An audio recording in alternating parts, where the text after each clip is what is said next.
नमो अरिहन्ताणं नमो सिद्धाणं नमो आयरीयाणं नमो उवज्झायाणं नमो लोये सव्वसाहुणं तीन भुवन में सार वीतराग विज्ञानता शिव स्वरूप शिवकार नमः त्रियोग समारिके। परम मांगली ग्रंथ श्री छड़ाला जी, इसकी 6 ढालों में से हमारी चल रही चौथी ढाल। 6 ढालों में जो आखिरी की 4 ढालें हैं उसमें सम्यक दर्शन, सम्यक ज्ञान और सम्यक चारित्र्य की चर्चा है, क्योंकि यही मोक्ष मार्ग है, ऐसा कह के आए हैं। सम्यक दर्शन ज्ञान चरण शिव मकसो दुविध विचारो, जो सत्यारथ रूप सुनिश्चय कारण सो व्यवहारो। तो निश्चय सम्यक दर्शन, निश्चय सम्यक ज्ञान और निश्चय सम्यक चारित्र्य की चर्चा तो तीसरी ढाल में ही हो गई थी। इस छंद के तुरंत बाद लिखा था, पर द्रव्यनते भिन्न आप में रुचि सम्यक तो भरा है, आप रूप को जान पनोसो सम्यक ज्ञान कला है, आप रूप में लीन रहे थे सम्यक चारित्र सोई। ये चर्चा निश्चय सम्यक चारित्र की तो हो गई थी, और उसके बाद उन्होंने बोला कि अब व्यवहार मोक्ष मग सुनिए हेतु नियत को होई। तो उन्होंने सबसे पहले व्यवहार मोक्ष मार्ग के अंतर्गत सम्यक दर्शन का स्वरूप बतलाया। सम्यक दर्शन का व्यवहार व्यवहार की अपेक्षा स्वरूप हम देखें तो देवशास्त्र गुरु में, सच्चे देवशास्त्र गुरु में श्रद्धान, 7 तत्वों में श्रद्धान, आपा पर का श्रद्धान, आत्मा का श्रद्धान, इस प्रकार से आत्मा में जो रुचि उत्पन्न होती है उसे व्यवहार सम्यक दर्शन हमने कहा था। इस प्रकार व्यवहार सम्यक ज्ञान की जब बात करी तो व्यवहार सम्यक ज्ञान में अपन ने अलग अलग प्रकार से इसको देखा था कि 5 भेद भी करें तो उसको भी उपचार से व्यवहार कह सकते हैं, कि भेद कर दिया ना वहां पे। भेद के कथन व्यवहार में आते हैं, हम पढ़ के आए दूसरी ढाल में। इसके अलावा शास्त्र का स्वाध्याय, जिनवाणी का श्रवण, जिनवाणी का चिंतन मनन, वो सब व्यवहार सम्यक ज्ञान हम कह सकते हैं उपचार से। तो अब आएगी चर्चा, देखो व्यवहार सम्यक ज्ञान की चर्चा हमने की थी, चौथी ढाल चल रही थी, है ना। तो अब आएगी चर्चा किसकी, फिर व्यवहार सम्यक चारित्र की चर्चा आना चाहिए। लेकिन वो चर्चा करें उसके पहले जो कंक्लूजन था देखो पिछले 3.5 ढाल का, जिसको कुछ भी समझ में नहीं आया, अभी तक कुछ याद नहीं है, कुछ चिंतन नहीं किया, मनन नहीं किया, पढ़ तो लिया लेकिन कुछ दिमाग में टिका नहीं, क्या करना है अब, इतना पढ़ लिया अब करना क्या है। तो उन्होंने देखो एक ही बात लिखी है, बार बार हम दोहरा रहे हैं, क्या दोहरा रहे हैं बार बार एक ही बात को, कि लाख बात की एक ही बात है भाई, कुछ भी नहीं कर सकते हैं तो इतना करें हम कि अपनी आत्मा का ध्यान करें, नित आत्म ध्याओ, निज आत्म ध्याओ, नित्य अपनी आत्मा का ध्यान करो। कुछ भी समझ में नहीं आ रहा है, कुछ भी नहीं हो पा रहा है, हाँ ऐसा नहीं कहेंगे कि मंदिर भी नहीं जा पा रहे, मंदिर जाना चाहिए, लेकिन किसी कारणवश कुछ हो गया, जैसे भी कोविड हो गया उदाहरण के लिए, नहीं जा पा रहे, तो भी क्या कर सकते हैं, अपनी आत्मा का ध्यान करो। और अपनी आत्मा का ध्यान करने के लिए हमें क्या चाहिए बताओ, क्या चाहिए अपनी आत्मा का ध्यान करने के लिए? कोई बहानेबाजी नहीं चलेगी अब यहाँ पे, कि हम मंदिर नहीं जा पाते हैं, हमको कोई ले जाने वाला नहीं है, टाइम नहीं है, कुछ ऐसा ऐसा बहानेबाजी यहाँ नहीं चल पाएगी। क्यों? क्योंकि आत्मा का ध्यान करने के लिए जो चाहिए वो हमारे पास है। वो सिर्फ आत्मा आत्मा का ध्यान करने के लिए आत्मा चाहिए, वो तो मैं स्वयं हूं ना। वो तो कोई उधार मांग के लाने की जरूरत नहीं है, तो यहाँ बहानेबाजी नहीं चलेगी, कुछ एक्सक्यूजेस नहीं चलेंगे कि हम अपनी आत्मा का ध्यान नहीं कर पा रहे क्योंकि हमारे पास ये नहीं है, वो नहीं है, साधन नहीं है। हाँ, तो अब क्या करना है, तत्व का अभ्यास करना है, अपनी आत्मा का ध्यान करना है, स्वपर भेद विज्ञान करना है, इसके बल पे अपने ज्ञान को समीचीन करना है। यही इसका सार है, पूरा जिनवाणी का सार ही यही है कि स्व और पर को, स्व को स्व जानना, पर को पर जानना, स्व को पर से अत्यंत न्यारा जानना, यही जिनवाणी का सार है। अपनी आत्मा का ध्यान करना, यही जिनागम का सार है। समझ में आ रही ना क्यों जोर दे रहे हैं? देखो अब चारित्र की चर्चा शुरू होगी, उसके बस ये पहले अंतिम चर्चा चल रही है अपनी इसके ऊपर, इसके बाद बात नहीं करेंगे इसकी। लेकिन ये इतनी इंपॉर्टेंट है कि हम बाकी सब चीजों पे ध्यान करते हैं लेकिन अपनी आत्मा का ही ध्यान नहीं करते हैं, जबकि सबसे ज्यादा जरूरी तो वो था। सबसे ज्यादा प्रयोजन भूत क्या है, सबसे ज्यादा प्रयोजन, सबसे परम उपादेय क्या है हमारे लिए? पर द्रव्यों से भिन्न मेरी सुख स्वभावी आत्मा ही पूर्ण रूप से परम उपादेय है। तो जो परम उपादेय है उसकी तरफ लक्ष्य नहीं है, बाकी चीजों की तरफ हम लक्ष्य बना के चलते हैं, तो ये ठीक नहीं है। इसलिए पहले देखो, आप 6 डाला के क्रम में भी आप देखो, और कोई भी क्रम में देखना आप, तो पहले सम्यक दर्शन और ज्ञान की बात करिए। पिछले 3.5 ढाल में कहीं भी चारित्र का वर्णन ही नहीं आया है। और हमने क्या मान के रखा था, चर्चा करेंगे चारित्र की, हमने मान रखा था कि ऐसा करने से धर्म होता है, लेकिन यहाँ प्री रिक्विजिट बताई धर्म की कि देखो धर्म का मूल तो सकल धर्म को मूल यही ऐसा बोल के आए थे कि सब सभी धर्मों का मूल सम्यक दर्शन है। इसलिए क्या करें कि पहले सम्यक दर्शन प्राप्त करें। नहीं सम्यक दर्शन प्राप्त हो रहा है तो क्या करें कि सम्यक समीचीन ज्ञान का अभ्यास तो करें, उस ज्ञान के बल पे सम्यक दर्शन की प्राप्ति होगी। पहले वो कर लेना, पहले वो कर लेना, उसके बाद छंद नंबर 10 पे जाना इम्प्लीमेंट करने के लिए। बस कहने का तात्पर्य इतना सही था। क्या कहने का तात्पर्य था कि पहले जीव सम्यक दर्शन ज्ञान की प्राप्ति करे, फिर सम्यक चारित्र की बात करे। जिसके ज्ञान की समीचीनता नहीं है, दर्शन की समीचीनता नहीं है और उसने चारित्र की बात कर रहा है, चारित्र को अंगीकार किया है, तो उसका देखो फल तो आएगा, लेकिन जैसा फल आना चाहिए वैसा नहीं आएगा। सम्यक चारित्र का फल तो मोक्ष ही है, वो वैसा फल नहीं आ पाएगा। पुण्य का फल तो आ जाएगा, पुण्य का उदय हो जाएगा, पाप का आना रुक जाएगा, वो सब हो जाएगा, लेकिन दर्शन ज्ञान चारित्र की शुद्धता का फल जो है मोक्ष की प्राप्ति है। इस भाव से नहीं हो तो अगले भाव से, जिस भाव में ऋतु हो उस भाव से प्राप्ति है। इसलिए सबसे पहले क्या करना है, बार बार एक ही बात है, सबसे पहले क्या करना है, सबसे पहले क्या करना है, सबसे पहले तत्व चिंतन करना है। तत्व चिंतन के बल पर सुपर भेद विज्ञान के बल से ज्ञान की समीचीनता से दर्शन को सम्यक करते हुए ज्ञान को समीचीन करना है। ये सबसे पहले करना है। फिर बता रहा हूं मैं, ये सबसे पहले करना है, बाद में नहीं बोलेंगे हम। तत्व का अभ्यास करना है, तत्व, क्योंकि अभी चारित्र की चर्चा आएगी ना, तो देखना आप कहाँ पे अपन जाके, जो चारित्र की चर्चा आएगी ना, तब लोग भूल जाएंगे कि साढ़े तीन ढाल में क्या पढ़ा था, जबकि वो आधार था चारित्र की चर्चा का। अभी जब चारित्र की चर्चा आएगी तो लोग पता नहीं कहाँ कहाँ जाएंगे, देखना अभी समझ में आएगा अपने को। अपन स्वयं जब बात करेंगे ना, चर्चा आएगी यहाँ पे, तो यहाँ बिल्कुल सूक्ष्मता पे जाएंगे अपन। लेकिन सूक्ष्मता अपने को ज्ञान की करनी थी, तत्व ज्ञान की सूक्ष्मता करनी थी अपने को। अपन करते हैं चारित्र की सूक्ष्मता, कि ऐसा करना चाहिए कि नहीं, वैसा करना चाहिए कि नहीं, एक परिक्रमा लगाना चाहिए, रात में लगाना चाहिए कि नहीं परिक्रमा। तो ये ठीक है, विवेक की बातें, हम नहीं कह रहे कि अविवेकी होकर वन काम करें, श्रावक है तो विवेकवान है, हाँ, लेकिन मूल बात क्या थी, तत्व चर्चा। मूल बात क्या थी, तत्व का श्रद्धान, जीवादि प्रयोजन भूत तत्व, उनका श्रद्धान। तो उसके लिए तत्व का अभ्यास, उसके लिए शास्त्र का स्वाध्याय, चिंतन मनन, गुरु उपदेश से तत्वों को सुनना, सुनाना, लोगों को पूछना, समझाना, बारंबार विचार करना, ये है मूल, ये है मूल। हाँ, चारित्र को अभी मूल नहीं कहा, चारित्र को भी कुछ बोलेंगे हम, लेकिन मूल तो नहीं बोल पा रहे। आचार्य कुंद कुंद ने तो नहीं बोला, उन्होंने दर्शनम मूलो धम्मो लिखा, चारित्रम मूलम धम्मो ऐसा नहीं लिखा उन्होंने।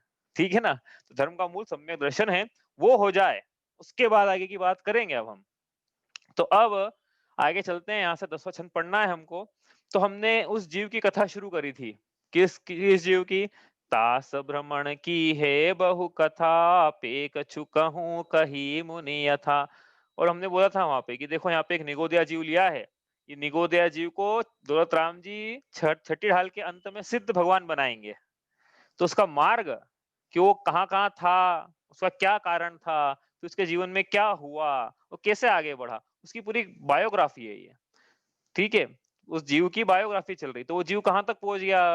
अब उसने सम्यक दर्शन पूर्वक सम्यक ज्ञान की प्राप्ति कर ली, सम्यक ज्ञान की आराधना कर रहा है, गृहस्थ ही है अभी, मुनि दीक्षा अंगीकार नहीं की है, व्रतों को भी अंगीकार नहीं किया है, चतुर्थ गुणस्थान में ही है। दर्शन मोह का उपशम क्षयोपशम, हो सकता है क्षय भी हो गया हो, क्षयोपशमिक सम्यक दृष्टि है, औपशमिक सम्यक दृष्टि भी हो सकता है, क्षयिक सम्यक दृष्टि भी हो सकता है। सिर्फ एक कषाय चौकड़ी का अभाव ही हुआ है, चारित्र मोह की एक कषाय चौकड़ी का ही अभाव है। हाँ, चारित्र मोह की एक कषाय चौकड़ी का ही अभाव है, चारित्र मोह की दो कषाय चौकड़ी का अभाव नहीं है, तीन की तो बात ही क्या, चार की तो बात ही क्या, एक कषाय चौकड़ी का। इसका मतलब अविरत सम्यक दृष्टि तक की चर्चा यहाँ पे पूर्ण हुई। चतुर्थ गुणस्थान वर्ती जीव कैसे रहता है घर में, गेही पे ग्रह में न रचे जो जल्दे भिन्न कमल है, उसकी चर्चा चतुर्थ गुणस्थान वर्ती जीव की। समझ में आ रही ना। अव्रति श्रावक की, जिसके लेश मात्र भी संयम नहीं था, उसकी चर्चा यहाँ पे संपन्न होती है। अब यही जीव क्या है, मोक्ष मार्ग पे आगे बढ़ना है इसे। और हमने कहा था क्या, कि सम्यक दर्शन, सम्यक ज्ञान, सम्यक चारित्र, इन तीनों की एकता मोक्ष मार्ग है। और इसके अभी सम्यक चारित्र तो हुआ ही नहीं है, इसके अभी दर्शन और ज्ञान ही चल रहे हैं। सम्यक चारित्र की तो उसने बात ही नहीं करी है, लेश मात्र भी संयम नहीं है, लेश मात्र भी चारित्र नहीं है इसके। तो ये मोक्ष मार्गी है कि नहीं है कि नहीं है। अभी चतुर्थ गुणस्थान वर्ती जीव मोक्ष मार्गी है कि नहीं है। एक उत्तर आ रहा है कैसे है, भी दौलत राम जी ने तो बोला है, हम कहाँ कह रहे हैं? कहा था सकल मध्यम कहे अविरत समदृष्टि, नहीं जगन कहे अविरत समदृष्टि, उसके बाद की पंक्ति है तीनों शिव मगचारी। ऐसा लिखा तीनों शिव मगचारी। तो जघन्य अंतरात्मा, जघन्य अंतरात्मा किसे कहा था? जगन भूल तो नहीं गए, जगन्य अंतरात्मा किसे कहा था? जैसी अंतरात्मा जिसके चारित्र मोह वश लेश न संयम पे सुरनाथ जजे हैं, ऐसे चतुर्थ गुण स्थान वर्त्य अविरत सम्यक दृष्टि जीव को। आपको ऐसा लग रहा होगा कि पता नहीं आज तो ऐसा गियर चेंज किया है, ये ऐसे ऐसे नए नए शब्द बोल रहे हैं कि अभी तक नहीं बोला अभी पिछले इतने दिनों में। सही बात है, गियर चेंज होगा, वो खुद ही गियर चेंज कर रहा है वो जीव जिसकी कथा चल रही है। वो अभी दूसरे गियर में था, अब तीसरे गियर लग रहा है उसका आज से। तो नई नई शब्द आएंगे, अब नई नई चर्चा है ना। तो क्या है? चतुर्थ गुण स्थानवर्ती जीव जिसके लेश मात्र भी संयम नहीं था, उसके भी मोक्ष, उससे भी मोक्ष मार्ग की कहा है दौलत राम जी ने। किस अपेक्षा से कहा कि मोक्ष मार्ग तो सम्यक चारित्र होने पर ही होता है, तीनों की एकता। तो भैया वो निश्चय सम्यक चारित्र की बात कर रही थी, और ये प्रकरण चल रहा है व्यवहार मोक्ष मार्ग का। तो उपचार से अविरत सम्यक दृष्टि भी उपचार से मोक्ष मार्गी कह रहे हैं। जैसे आर्यिका माता को उपचार से महाव्रती कहा जाता है, वैसे ही ये जघन्य अंतरात्मा अविरत सम्यक दृष्टि चतुर्थ गुण स्थान वर्ती असंयमी सम्यक दृष्टि को भी उपचार से मोक्ष मार्गी कहा है। निश्चय से नहीं कहा है, निश्चय से मोक्ष मार्गी तो मुनिराज ही होते हैं बस। ठीक है, उपचार उपचार से कह रहे हैं, उपचार से मतलब कैसे कह रहे हैं कि भाई इनके सम्यक दर्शन ज्ञान हो चुका है, अब इनके बस मोक्ष जाने की औपचारिकता बाकी रह गई है। जैसे ही चारित्र अंगीकार करेंगे, वैसे ही किसी न किसी भाव में ये मोक्ष जाएंगे ही जाएंगे। इनका जो संसरण है वो अनंत नहीं रहा अब, मतलब इनडेफिनेट नहीं रहा वो अब अनंत पुद्गल परावर्तन से घटकर अधिकतम अर्ध पुद्गल परावर्तन, तो ये भी अधिकतम मैक्सिमम बता रहे हैं। हो सकता है वो 2-3 भाव में 6-7 भाव में मोक्ष चले जाए। ठीक है, तो ये इसलिए हम ये मोक्ष मार्गी हो गया, ये अंगीकार करेगा, ये आज नहीं तो कल करेगा। क्या? दीक्षा अंगीकार करेगा, अरिहंत बनेगा, उसका टिकट आ गया है, इसका वेटिंग क्लियर होना बाकी है बस। ठीक है, इसलिए उपचार से जा ही रहे हैं बस, शिखर जी हम जा रहे हैं, हमारा टिकट आ गया, भले वेटिंग चल रहा हो कि जा रहे हैं हम, तो हो ही जाएगा वेटिंग क्लियर इस प्रकार से। तो ये उसकी चर्चा हो गई अब। लेकिन अब ये जीव को क्या है, हमने कहा ना सम्यक दर्शन ज्ञान चारित्र तीनों की एकता मोक्ष मार्ग है। दर्शन और ज्ञान से अकेला काम नहीं चलने वाला है। जीव ने दर्शन ज्ञान किया क्यों था? अब बात आएगी देखो मुद्दे की क्यों किया था? क्यों चारित्र को अंगीकार करे इसलिए किया था।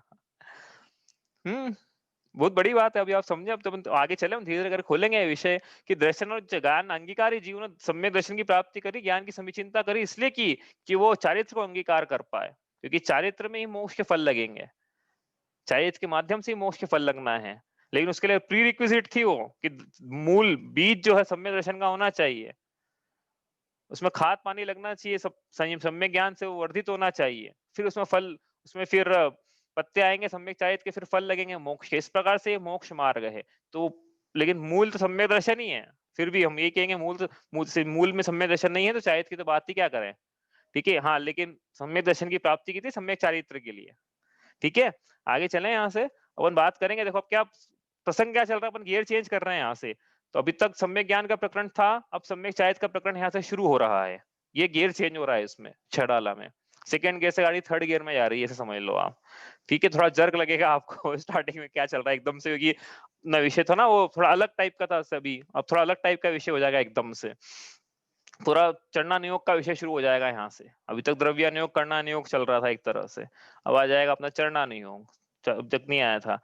हाँ, तो अब क्या हो रहा है, वो जीव चारित्र अंगीकार कर रहा है। अब चारित्र क्या होता है, कैसे अंगीकार किया जाता है? श्रावकों का चारित्र अलग होता है क्या? मुनिराजों का चारित्र अलग होता है क्या? श्रावक मुनिराज बनता है तो कैसे बन जाता है? अपने आप ऐसे बन जाता है कि कुछ परिणाम अंतरंग में तीव्र वैराग्य के परिणाम उत्पन्न होते हैं? यदि होते हैं तो कैसे होते हैं? उसकी चर्चा अगली ढई ढालों में आने वाली है। ढई ढालों में न सिर्फ चारित्र अंगीकार करेगा, बल्कि ढई ढालों में उसको मोक्ष भी होने वाला है, क्योंकि चारित्र है तो मोक्ष हो ही जाएगा फिर तो, निश्चित है ये तो। तो अब यहाँ से अपन पढ़ते हैं क्या, छंद नंबर 10 पढ़ते हैं पहले, फिर इसको थोड़ा समझेंगे, रूपरेखा खोलेंगे इसकी। ठीक है, चलिए। सम्यक ज्ञानी होए बहुरी दृढ़ चारित लीजे, एक देश अरु सकल देश तसु भेद कहीजे, त्रस हिंसा को त्याग व्रथा था वरन संहारे, परवधकार कठोर निंद्य नहीं वयन उचारे। काफी सारा पाठांतर है भैया इसमें तो, है ना? आपको जहाँ से याद करना है आप कर लो, ये तो अपन ने पढ़ने के लिए ली है, लेकिन काफ़ी सारा उसमें पाठ पाठ में काफ़ी सारा अंतर है इसमें, ठीक है? तो सम्यक ज्ञानी होए, अब बात चल रही है यहाँ पे देखो, अब सम्य ऊपर लिखा टाइटल, सम्यक ज्ञान का विषय पूर्ण कर, सम्यक चारित्र धारण करने की प्रेरणा देते हैं। मतलब वो जीव जिसकी कथा चल रही है, वो अब सम्यक चारित्र धारण कर रहा है, तो हम किसको कैसे लेंगे? कि हमसे कह रहे हैं वो कि आप चारित्र लीजिए। हमसे हमें हमें प्रेरणा मिल रही है ना, वो जीव से हमें प्रेरणा मिल रही है। तो क्या लिखा है? सम्यक चारित्र लेना है। कैसे लेना है लेकिन? कैसे लेना है? कब लेना है? कब टाइम आएगा लेने का? कब जीव, अभी हम समझेंगे प्रतिमा क्या होती है, व्रत क्या होते हैं। कब जीव प्रतिमा अंगीकार करे? कब जीव मुनि दीक्षा अंगीकार करे? कब करना चाहिए? वास्तव में टाइम क्या है उसका? देखो लिखा उन्होंने यहाँ पे, क्या लिखा है? कब चारित्र की बात करना भैया आप? कब करना है? सम्यक ज्ञानी होए, जीव को जब सम्यक ज्ञान हो जाए बहुरी, उसके बाद बात करना है दृढ़ चारित्र लीजिए, चारित्र की दृढ़ता लीजिए। सम्यक चारित्र की बात करेंगे, लेकिन कब करेंगे? कब करेंगे? बताओ। है जरूरी ना, सम्यक दर्शन और सम्यक ज्ञान हो जाए उसके बाद जीव को सम्यक चारित्र अंगीकार करना है, यही राजमार्ग है। इसका मतलब ये नहीं है कि नहीं करेगा तो उसके कोई नरक हो जाएगा, निगोद हो जाएगा, तिर्यंच हो जाएगा, अधर्म हो जाएगा, पाप हो जाएगा उससे, ऐसा नहीं है। लेकिन राजमार्ग ये है, सही तरीका यह है, ठीक है? ऐसी आपको प्रथमानुयोग में अनेक कथाएं मिलेगी। जब जीव को, अपन ने भी पढ़ी थी पुष्पडाल मुनिराज की कथा, कि जीव के तो पत्नी से प्रेम ही नहीं छूटा, उसने मुनि दीक्षा अंगीकार कर ली, फिर बाद में भले ही उसके अच्छा हुआ हो, तो ऐसी कथाएं मिलेगी, ऐसा किया जा सकता है। लेकिन राजमार्ग होता है ना कि चलने का सही प्रोसेस क्या है, तो प्रोसेस तो ये है, क्या किस और उसका फल क्या है कि भी बिना सम्यक दर्शन किए यदि चाहे अंगीकार किया तो क्या होगा, वो अपन देखेंगे समय जब भी आएगा प्रसंग उसका।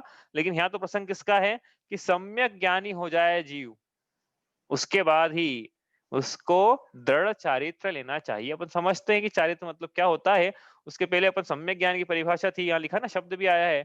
बताओ भाई, सम्यक ज्ञान किसे कहते हैं? सम्यक ज्ञानी कौन हुआ? ये सम्यक ज्ञानी वो जीव ही हुआ ना, ज्ञान आत्मा का स्वभाव है। तो ज्ञान की विपरीतता का कारण क्या था? ज्ञान की विपरीतता में क्या कारण है? ज्ञान के मिथ्यापन, सम्यक मतलब समीचीनता, मिथ्या मतलब विपरीतता। तो ज्ञान की विपरीतता का, मिथ्यापने का कारण क्या था? याद है किसी को? हाँ, ज्ञान में विपरीतता, ज्ञान को विपरीत क्यों कहते हैं? ज्ञान को मिथ्या क्यों कहते हैं? अभी दर्शन को मिथ्या क्यों कहते हैं? कर्म की प्रकृति की अपेक्षा कथन करना है यहाँ पे। तो कौन सी कर्म की प्रकृति के कारण जीव मिथ्या ज्ञानी था?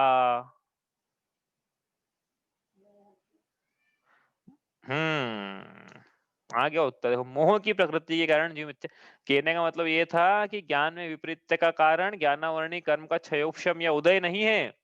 ज्ञान अपन पहले ही पढ़ के आए थे ये, या ही प्रतीति जुत कच्छुक ज्ञान सो दुखदायक अज्ञान जानिए। याद रखो, ये तो बहुत बेसिक बेसिक चीजें हैं, इसको बार बार अपन रिवाइज नहीं करेंगे, अपन ने कर ली है पहले भी अनेक बार। अब कुछ लोगों को लगा रिपीटेशन हो रहा है बार बार, इसलिए अपन बार बार नहीं करना चाहते हैं, लेकिन शब्द आ जाए इससे इसको खोल रहे हैं यहाँ पे बस, कि ज्ञान की समीचीनता का कारण ज्ञानावरणी कर्म का उदय नहीं है या उसका क्षयोपशम नहीं है। ज्ञान की समीचीनता का कारण दर्शन मोह की मिथ्यात्व नाम की या सम्यक मिथ्यात्व नाम की प्रकृति का अनुदय है। मतलब उसका क्षय उपशम या क्षय उपशम है। किसका? मिथ्यात्व का। सम्यक मिथ्यात्व को छोड़ देना अभी, बात नहीं करते बाबा सम्यक मिथ्यात्व की, है ना? तो मिथ्यात्व का जो है, दर्शन मोह की मिथ्यात्व नाम की प्रकृति, मोह नाम की, दर्शन मोह की मिथ्यात्व पढ़े ना भैया अपना चारित्र, चार भाई मोह, बात कहाँ से क्यों आ रही मोह की बार बार? देखो, अपन ने जब पहली ढाल पढ़ी थी ना, तो वहां पे एक पंक्ति आई थी, और मैंने बोला था कि पहली ढाल की सबसे इंपॉर्टेंट पंक्ति यदि आप मुझसे पूछोगे कौन सी है, तो ये वाली है। कौन सी पंक्ति थी वो? मोह महामत पियो अनादि, भूल आपको भरमतवादी। वो एक मतलब जो पंक्ति है, वो पंक्ति में ही मतलब समझ लो कि बहुत कुछ छुपा हुआ है, कि ये जीव के दुख का मूल कारण क्या है और सुख का मूल कारण क्या आएगा। तो मोह जो था, वो जीव के संसरण का मूल कारण, मोह हट जाना ये सुख का मूल कारण, ठीक है? तो मोह के दो भेद किए, मोह नाम की प्रकृति है, मोहिनी नाम की प्रकृति है जिसके वजह से मोह हो रहा है। तो वो मोहिनी नाम की प्रकृति के दो भेद, एक दर्शन मोह और एक चारित्र मोह। दर्शन मोह का क्या काम था? दर्शन में बाधा डालना। चारित्र मोह का काम था चारित्र में बाधा डालना। दर्शन में बाधा डालना मतलब जीव के श्रद्धान को विपरीत बनाए रखना, ये दर्शन मोह का स्थूल रूप से काम था। चारित्र मोह का क्या काम था कि जीव के चारित्र को विपरीत बनाए रखना, मतलब वीतरागता न प्रकट होने देना, राग की उत्पत्ति करवाना, ये चारित्र मोह का काम था। अब दर्शन मोह के भी हमने 3 भेद किए थे, चारित्र मोह के 25 भेद किए, तो टेबल बनाई थी अपन, 2 बार और नहीं बना रहे हैं आज, क्योंकि पहले बना चुके हैं।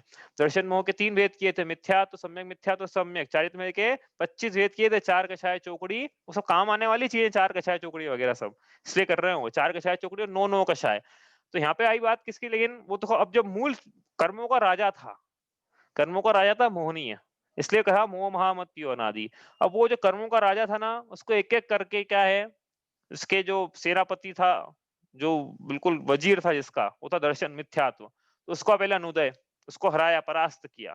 अब उसकी जो सेनाएँ थी, चतुरंगी सेना, छ 4 कषाय चौकड़ी की चतुरंगी सेना, अब उस पे आक्रमण कर रहे हैं एक-एक करके।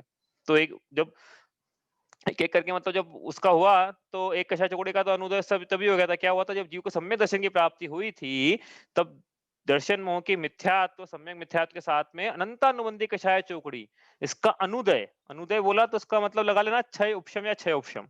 3 में से कोई भी चीज़ हमें स्वीकार है। कुछ भी कर लो आप, ठीक है? हमको उससे कोई नहीं कि आप यही करना। हमको तो उसका उदय नहीं चाहिए, उदय आएगा तो बाधा आएगी। उदय आएगा तो दर्शन में बाधा है, अनंतानुबंधी कषाय चौकड़ी का उदय आएगा, दर्शन चारित्र दोनों में बाधा है। तो हमको अभी दर्शन में बाधा हटाई उसने, जीव ने। एक-एक करके आगे बढ़ रहा है वो। हाँ? दर्शन ज्ञान चारित्राणि सम्यक दर्शन ज्ञान चारित्राणि मोक्ष मार्गः। तो दर्शन में समीचीनता, ज्ञान में समीचीनता। दर्शन में समीचीनता कैसे आई? कर्म की अपेक्षा से कथन करें हम तो, कैसे आई? दर्शन मोह की मिथ्यात्व नाम की प्रकृति का अनुदय और अनंतानुबंधी कषाय चौकड़ी चारित्र मोह की ये प्रकृति है, इसका अनुदय। ऐसा करा तो दर्शन में समीचीनता आ गई, और जैसे ही दर्शन में समीचीनता आती है, वैसे ही ज्ञान भी उसी समय समीचीन हो जाता है। सम्यक साथे ज्ञान होए, लिखा है ऊपर पहली पंक्ति है ऊपर, सम्यक साथे ज्ञान होए विभिन्न आराध हो। तो जैसे ही सम्यक दर्शन प्रकट हुआ, वैसे उसके ज्ञान भी समीचीन हो गया। तो हमने बोला सम्यक दर्शन ज्ञान चारित्राणि मोक्ष मार्ग, दर्शन और ज्ञान सम्यक हो गया, वही समीचीन हो गया। अब क्या करना है, अब क्या करना है बताओ? आसान है अब तो, समझना आसान है कि सम्यक दर्शन हो गया, सम्यक ज्ञान हो गया, अब क्या करना है? अब मोक्ष मार्ग की बात करें तो सम्यक चारित्र की प्राप्ति करना है, हो गया मोक्ष मार्ग। बताओ, इतनी सी बात थी ना, समझ में आ रही है ना बात? अब सम्यक चारित्र की प्राप्ति करना मतलब वो चारित्र मोह की प्रकृति थी, वो चारित्र प्रकट नहीं होने दे रही थी, तो उसका क्या करना है अब? उसका अनुदय करना है। समझ में आ रही है ना बात कि यार कर्म की अपेक्षा से कथन करें अपन, तो दर्शन मोह का हमने मध्यात्व का अनुदय कराया है, अनंत अनुदय कषाय चौकड़ी का अनुदय करा दिया। अब नेक्स्ट नंबर की कौन थी प्रकृति, जिसके उदय से जीव अप्रत्याख्यानावरण कषाय की परिभाषा क्या है बताओ? अप्रत्याख्यानावरण कषाय की परिभाषा, कषाय की परिभाषा जो आत्मा को कष्ट या दुख दे। अप्रत्याख्यानावरण, प्रत्याख्यान का मतलब होता है त्याग, अ लगाया उसमें, तो अप्रत्याख्यानावरण मतलब किंचित भी त्याग न लेने दे। हाँ, हाँ, जो लेश मात्र भी जीव को व्रत धारण न करने दे, तो अप्रत्याख्यानावरण का त्याग, अप्रत्याख्यान किंचित भी लेश मात्र भी व्रत नहीं लेने दे रही, ऐसी कर्म की प्रकृति, उसका अनुदय करेगा जीव अब, उसका अनुदय करेगा जीव अब। समझ में आ रही है ना बात? गुण स्थान याद आ रहे हैं? चौथे गुण स्थान से पांचवें गुण स्थान में जाने, जीव चौथे गुण स्थान में क्यों टिका हुआ है, पांचवें में क्यों नहीं जा पा रहा है? कि यद्यपि उसके मिथ्यात्व का अनुदय है, सम्यक मिथ्यात्व का अनुदय है, यद्यपि उसके अनंतानुबंधी का अनुदय है, लेकिन अप्रत्याख्यानावरण कषाय चौकड़ी का उदय चल रहा है। इसके कारण जीव लेश मात्र भी चारित्र अंगीकार नहीं कर पा रहा है, लेश मात्र भी व्रतों को अंगीकार नहीं कर पा रहा है, लेश मात्र भी संयम अंगीकार नहीं कर पा रहा है। अब उसको चारित्र थोड़ा-सा अंगीकार करना है, थोड़ा-सा संयम लेना है, देश संयम लेना है। समझेंगे अभी देश संयम क्या होता है? थोड़ा-सा व्रत लेना है, थोड़ा-सा पापों का त्याग करना है, थोड़ा-सा चारित्र, तो उसको अप्रत्याख्यानावरण कषाय उसको जीतना होगा, उसका अनुदय चाहिएगा। आई बात समझ में आ रही कि थोड़ा कठिन पड़ रहा है? अभी तक तो आपको लग रहा था कि इतना ईज़ी चल रहा है, और आज एकदम से कठिन हो गया। मैंने बोला अब गियर चेंज होगा। तो ये एक कषाय चौकड़ी का अभाव हो गया था उसके, अनंतानुबंधी कषाय चौकड़ी का अभाव हो गया था। अब उसको आगे बढ़ना है, चारित्र अंगीकार करना है, तो कौन-सी कषाय चौकड़ी थी जो चारित्र अंगीकार नहीं करने दे रही है? अप्रत्याख्यानावरण कषाय चौकड़ी, जो कि चारित्र होने का भेद, 4 कषाय चौकड़ी थी ना, 1 चली गई, 3 बच गई। यहाँ अनंतानुबंधी चली गई। अब ये दूसरी वाली जो है, इसका अभाव करेगा जीव, इसका अभाव करेगा जीव, तो चौथे से 5वें में प्रवेश करेगा, चौथे गुण स्थान से 5वें गुण स्थान में प्रवेश करेगा। तो उसको प्रवेश करवा रहे हैं 5वें में, कहाँ तक ले जाना है? 14वें तक ले जाना है, फिर सिद्ध बनाना है। तो पहले से चौथे में लेके आ गए थे तीसरी ढाल में, है ना? पहले से चौथे में आ गए, वो पूरी जो तीसरी ढाल और चौथी ढाल का फर्स्ट हाफ था उसमें चौथे गुणस्थान की बात बात थी, पाक्षिक श्रावक की बात थी। अब बात करेंगे नेष्ठिक श्रावक की। अब समझते नहीं अभी क्या है पाक्षिक, क्या है नेष्ठिक, तो विषय से विषयांतर हो जाएगा, लेकिन वो वहां पे उसकी बात थी जिसके अप्रत्याख्यान और कषाय का उदय चल रहा था। अब उसका अनुदय है, एक कषाय चौकड़ी का भाव था अभी तक, अब दो कषाय चौकड़ी का भाव करेगा, ये कैसे करेगा वो देखते हैं। लेकिन चौथा अब इसका इसका प्रवेश हो रहा है, आगे बढ़ रहा है मोक्ष मार्ग में, चौथे गुरु स्थान से पांचवें में प्रवेश करवा रहे हैं इसको, तो पांचवें सातवें में करवाएंगे, कराएंगे, अभी नहीं कराएंगे, टाइम लगेगा उसमें तो बहुत, अभी तो पांचवें में करवा रहे हैं। तो कैसे करवाएंगे कि भैया अभी तक आपको संयम नहीं था, संयम अंगीकार करो, चारित्र नहीं था, चारित्र अंगीकार करो, व्रत नहीं थे, व्रत अंगीकार करो, और साथ में क्या करो, दो कषाय चौकड़ी का अभाव करो। तो यह सम्यक दृष्टि अविरत, सम्यक दृष्टि जीव जो है चौथे से पांचवें में प्रवेश करेगा। आई ना बात समझ में? ये पहली पंक्ति में लिखा है कि सम्यक ज्ञानी हो गया जीव, मतलब क्या हो गया कि दर्शन कर्म की अपेक्षा से कथन करा अभी तक हमने सब जो भी किया, कि जो दर्शन मोह की मिथ्यात्मा की प्रकृति और अनंतावंती कषाय चुकड़ी, इसका अनुदय हो गया है इसके चतुर्थ स्थान में है ये। कौन कौन मनुष्य गति का जीव या तिर्यंच गति का जीव? ओहो, बात खत्म, देखो कितनी इंपॉर्टेंट बात है। मतलब नरक गति का जीव और देव गति का जीव पांचवें गुण स्थान में प्रवेश नहीं कर सकता, सिर्फ और सिर्फ मनुष्य और तिर्यंच ही पांचवें गुण स्थान वर्ती हो सकते हैं। देवों के तो लेश मात्र भी संयम नहीं होता है, और नारकियों में संयम करने के साधन ही उपलब्ध नहीं है, घोर असंयम चल रहा है वहां पे तो दोनों जगह। तो मनुष्य गति मिल रही है तो इसका उपयोग क्या? देखो जब जब अपन देव गति की और नरक गति की बात करें ना, तो वहां तो सम्यक दर्शन की बात कर लेना कि भैया सम्यक दर्शन ही हो जाए, मिथ्या दृष्टियों को तो बहुत बड़ी बात। लेकिन जब मनुष्य गति की बात करें तो कोरी मोरी सम्यक दर्शन की बात करके काम नहीं चलेगा, बात चारित्र की करना ही पड़ेगी, क्योंकि ये चारित्र जो है वो सब मनुष्य गति में उपलब्ध है और त्रियंज गति में उपलब्ध है, और उसकी भी नहीं, हम तो मुनि इच्छा की बात करेंगे कि मुनि इच्छा मनुष्य गति में उपलब्ध है, तो करेंगे बात आगे। लेकिन अभी तो बात चल रही है सम्यक ज्ञानी हो, सम्यक ज्ञानी कैसे होए? कर्म की अपेक्षा से मोह की जो प्रकृतियां थी पांच, या अनादि सादी मिथ्या दृष्टि तो 6 और 7, उन प्रकृतियों का अनुदय करे तो सम्यक दर्शन की प्राप्ति करे। उसके बाद फिर अब अगली कषाय चौकड़ी का भाव करे और व्रतों को अंगीकार करे।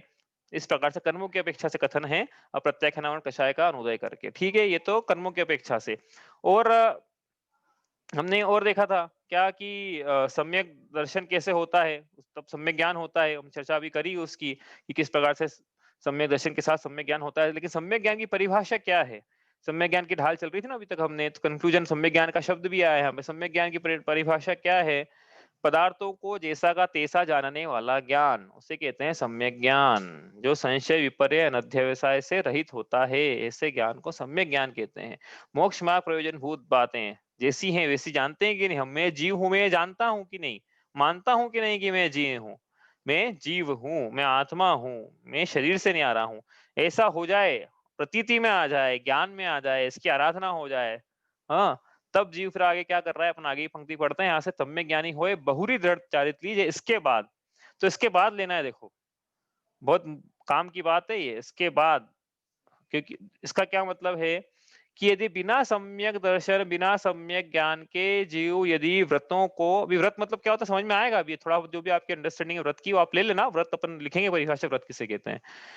बिना सम्यक दर्शन बिना सम्यक ज्ञान के जीव यदि व्रतों को अंगीकार कर भी ले तो भी तो भी कोई उसका चारित्र सम्यक नहीं कहलाएगा, तो भी चारित्र उसका मिथ्या ही कहलाएगा।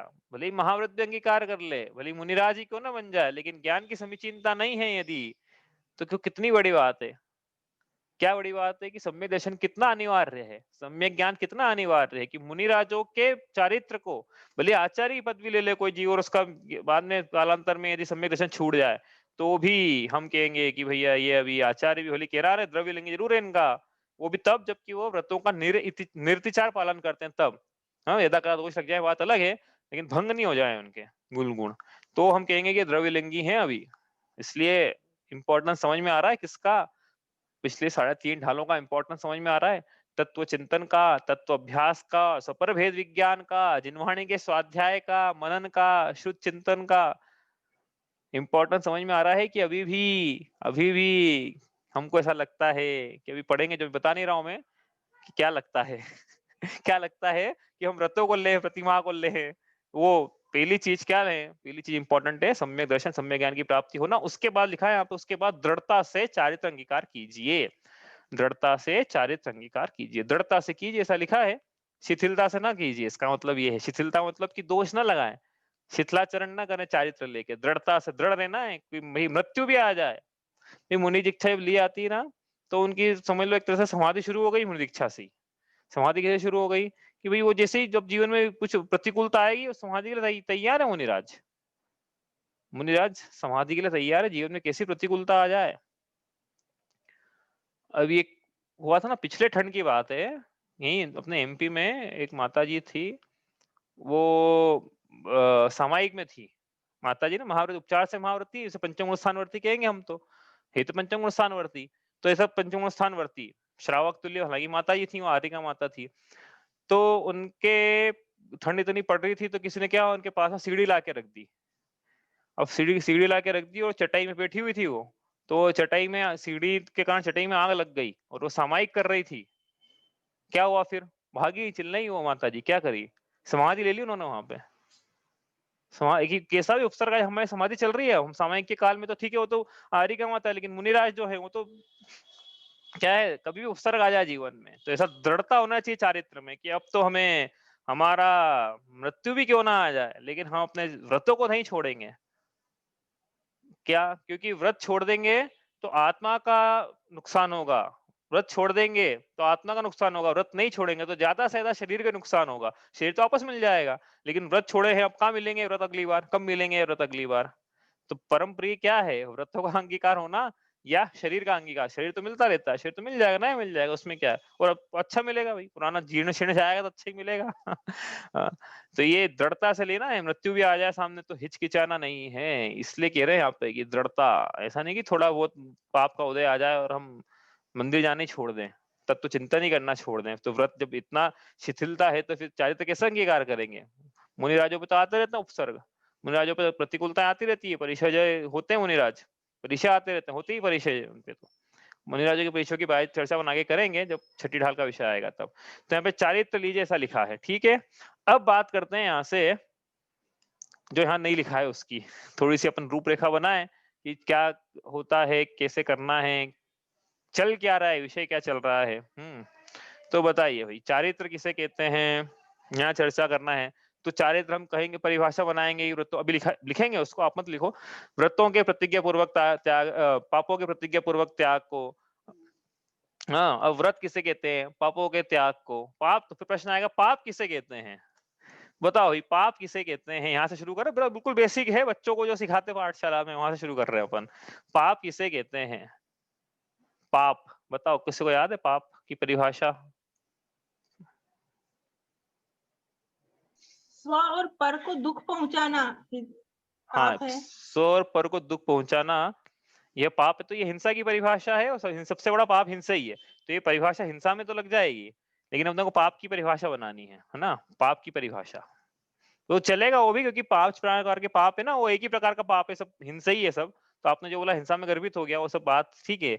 इन पाप की परिभाषा बनानी है अपने को, इसमें ये इस प्रकार से हिंसा की अलग जब बनाएंगे तो बनाएंगे ही।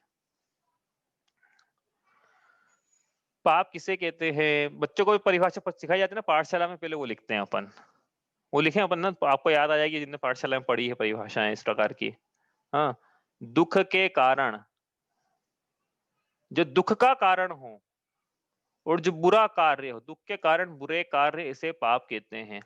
अब आप समझ में आ रहे हैं, जो दुख के कारण हो और जो बुरे कार्य हो। अभी इसको खोल नहीं रहा परिभाषा को, क्योंकि अपना विषय वो नहीं है कि ये, हाँ, अपन तो अपन आगे चलना, अपने चारित्र तक ले आना है ये विषय। आप समझ लेना इसका क्या मतलब, दुख के कारण और बुरे कार्य।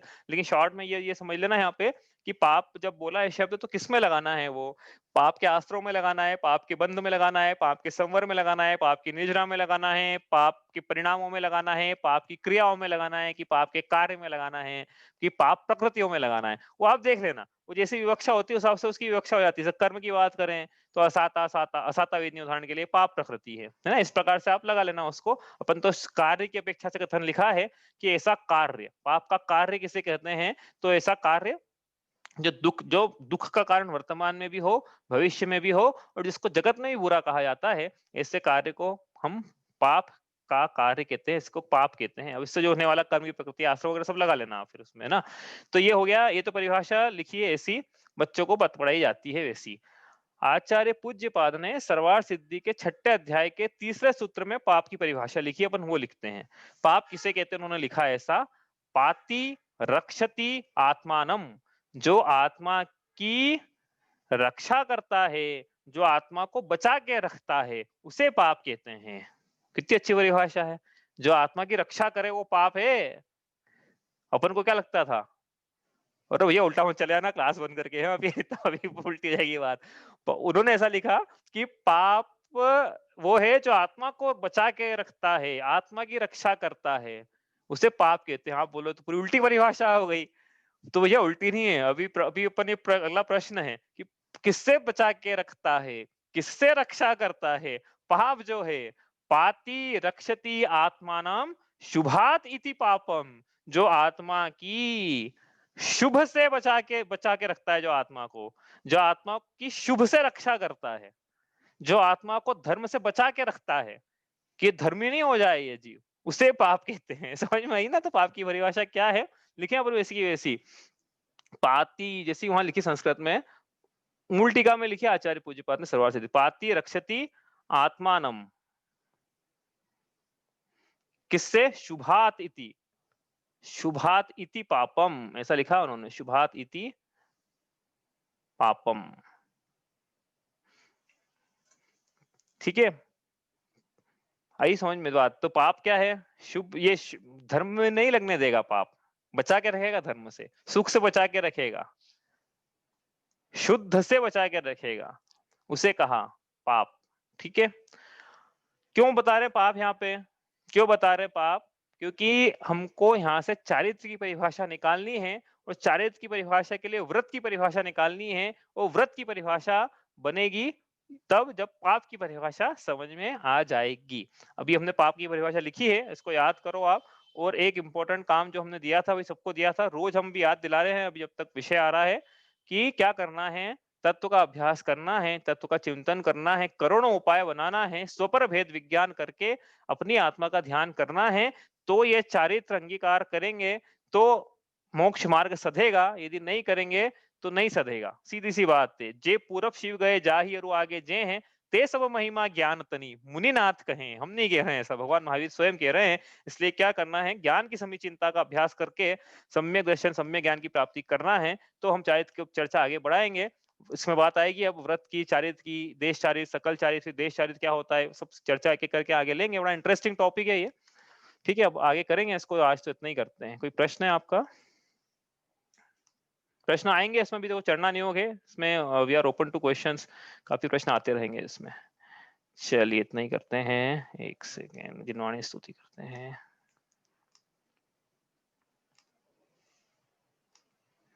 दिख रही होगी स्क्रीन आपको। शांति सुधा बरसाए जिनवाणी, वस्तु स्वरूप बताए जिनवाणी, पूर्वापर सब दोष रहित है, वीत रागमय धर्म सहित है, परमागम कहलाए जिनवाणी, मुक्ति वधु के मुख का दर्पण, जीवन अपना कर दे अर्पण, भव समुद्र से तारे जिनवाणी, राग द्वेष अंगारो द्वारा, महाक्लेश पाता जग सारा, सजल मेघ बरसाए जिनवाणी, जावाणी के ज्ञान ते सूझे लोकालोक, सोवाणी मस्तक नमो सदा देत हूँ धोक।